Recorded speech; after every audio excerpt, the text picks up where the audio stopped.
Rape ಕೇಸ್ನಲ್ಲಿ ಮಾಜಿ ಸಂಸದ ಪ್ರಜ್ವಲ್ ರೇವಣ್ಣಗೆ ಕಂಟಕ ಎದುರಾಗಿದೆ. ಈಗ ಪ್ರಜ್ವಲ್ ರೇವಣ್ಣ ರಾಜಕೀಯ ಭವಿಷ್ಯ ಮುಗಿದು ಹೋಯ್ತಾ? ರೇಪ್ ಕೇಸ್ನಲ್ಲಿ ದೋಷಿಯಾಗಿರೋ ಪ್ರಜ್ವಲ್ ಕಥೆ ಮುಂದೇನು? ಇನ್ನು ಮುಂದೆ ಚುನಾವಣೆಯಲ್ಲಿ ಸ್ಪರ್ಧೆ ಮಾಡಲು ಹಾಗಾದ್ರೆ ಪ್ರಜ್ವಲ್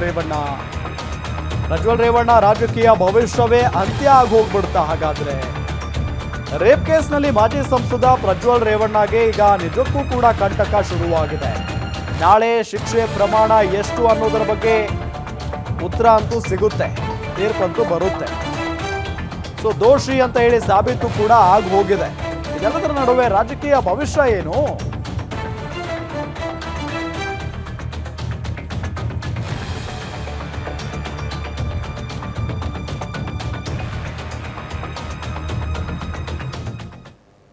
ಇದೇ ವಿಚಾರಕ್ಕೆ ಸಂಬಂಧಪಟ್ಟಂತೆ ಡೀಟೇಲ್ಸ್ ಕೊಡ್ತಾರೆ ನಮ್ಮ ಸೀನಿಯರ್ ಎಡಿಟರ್ ಅರವಿಂದ್ ಸಾಗರ್ ಸಂಪರ್ಕದಲ್ಲಿದ್ದಾರೆ.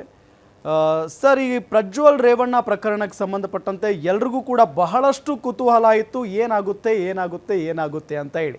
ಫೈನಲ್ ಇವತ್ತು ಜನಪ್ರತಿನಿಧಿಗಳ ಕೋರ್ಟ್ ಒಂದು ತೀರ್ಪನ್ನು ಪ್ರಕಟಿಸಿದೆ, ದೋಷಿ ಅಂತ ಹೇಳಿ. ಮುಂದೇನು ಸರ್, ಈಗ ಏನು ಮಾಡಬಹುದು? ಪ್ರಜ್ವಲ್ ರೇವಣ್ಣ ಅವರ ಮುಂದಿರುವಂಥ ಆಯ್ಕೆಗಳೇನು, ಜೊತೆಗೆ ಅವರಿಗೆ ಎಷ್ಟು ವರ್ಷ ಶಿಕ್ಷೆ ಆಗಬಹುದು?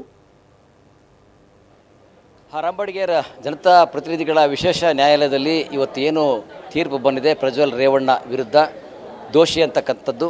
ಸೊ ಅದರಲ್ಲಿ ಸಾಕಷ್ಟು ಸಾಕ್ಷ್ಯಾಧಾರಗಳು, ಡಿಜಿಟಲ್ ಎವಿಡೆನ್ಸು, ಹಾಗೆ ಸ್ಥಳ ಮಹಾಜರುಗಳು ಇವೆಲ್ಲವೂ ಕೂಡ ಪರಿಗಣನೆಯಾಗಿ ದೋಷಿ ಅಂತಕ್ಕಂಥ ತೀರ್ಮಾನಕ್ಕೆ ಬಂದು ನ್ಯಾಯಾಲಯ ಅವರಿಗೆ ಶಿಕ್ಷೆ ಪ್ರಮಾಣವನ್ನು ನಾಳೆ ಪ್ರಕಟ ಮಾಡುವಂಥ ಸಾಧ್ಯತೆ ಇದೆ.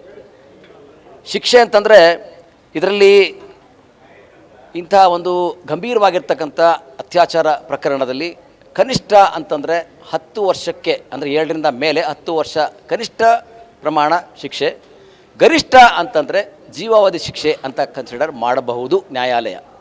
ಒಂದು. ಎರಡನೇದಾಗಿ, ಒಂದೊಮ್ಮೆ ಹೈಕೋರ್ಟಿನ ಮೆಟ್ಟಿಲು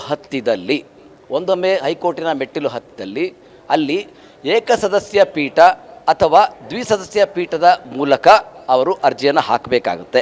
ಅಲ್ಲಿ ಒಂದು ಇಂಪಾರ್ಟೆಂಟ್ ಏನಪ್ಪ ಅಂತಂದರೆ,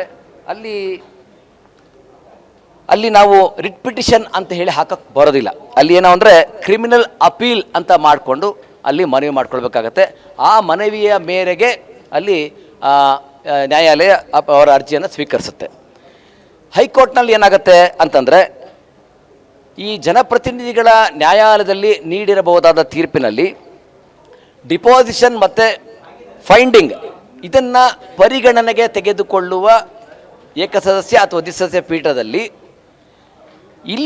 ಅಲ್ಲಿಯ ಈ ಡಿಪೋಸಿಷನ್ ಮತ್ತು ಫೈಂಡಿಂಗಲ್ಲಿ ಯಾವುದೇ ರೀತಿಯ ಹೊಂದಾಣಿಕೆ ಆಗದಿದ್ದ ಪಕ್ಷದಲ್ಲಿ ಮಾತ್ರ ಒಂದಷ್ಟು ರಿಲೀಫ್ ಸಿಗಬಹುದು ಅಂತ ಅನಿಸುತ್ತೆ. ಅಂದರೆ ಹೈಕೋರ್ಟಿಗೆ ಹೋದಾಗ ಆನಂತರದಲ್ಲಿ ಎಲ್ಲವೂ ಸರಿ ಇದೆ ಅಂತಂದರೆ ಅಲ್ಲಿ, ಅಂದರೆ ಡಿಪೋಸಿಷನ್ ಮತ್ತು ಫೈಂಡಿಂಗ್ ಎಲ್ಲವೂ ಸರಿ ಇದೆ ಅಂತಂದರೆ ಅಲ್ಲೂ ಕೂಡ ಇದೇ ರೀತಿಯ ಶಿಕ್ಷೆ ಪ್ರಮಾಣ ಇದ್ದೇ ಇರುತ್ತೆ. 10 ವರ್ಷ ಕನಿಷ್ಠ ಅಥವಾ ಗರಿಷ್ಠ ಅಂತಂದರೆ ಜೀವಾವಧಿ ಶಿಕ್ಷೆ.